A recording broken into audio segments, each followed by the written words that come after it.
جب رشتوں میں ضد اور مقابلہ آ جائے تو یہ دونوں جیت جاتے ہیں، بس رشتہ ہار جاتا ہے۔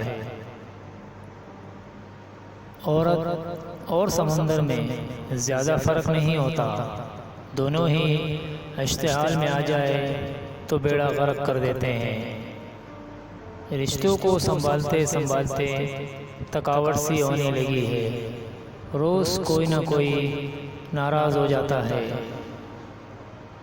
اپنی بیوی کو کبھی بھی دکھ نہ دے، کیونکہ بیویوں کی دنیا بہت چھوٹی ہوتی ہے، اپنے شوہر سے شروع ہوتی ہے اور شوہر پر ہی ختم ہو جاتی ہے۔ عورت صرف دو جذبوں کی طلبگار ہوتی ہے، عزت اور محبت۔ اس سے زیادہ کی اس کو کسی چیز کی خواہش نہیں ہوتی۔ زندگی کسی کی بھی آسان نہیں ہوتی، زندگی کو آسان بنایا جاتا ہے پیار سے، خلوص سے، اپنائیت سے اور سب سے بڑھ کر برداشت سے۔ بڑی منزلوں کے مسافر چھوٹا دل نہیں رکھتے، وہ گھر جل ٹوٹ جاتے ہیں جہاں بہو سے زیادہ اہمیت شادی شدہ بیٹی کو دی جاتی ہے۔ ہر ایک کو اس کا مقام دے جو اس کا حق ہے۔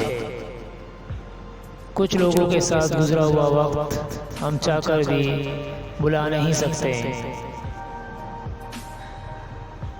عورت کو بس پیار والی زبان سمجھ آتی ہے، پیار، عزت، نرمی اور محبت سے بول کے تو دیکھو، وہ اپنا سب کچھ قربان کر دے گی۔ سخت ہاتھوں سے بھی ٹوٹ جاتی ہے انگلیاں، رشتے طاقت سے نہیں محبت سے تھامے جاتے ہیں۔ عورت کی معصومیت کا یہ عالم ہے کہ وہ جنت کی حوروں کو بھی برداشت نہ کر پائے۔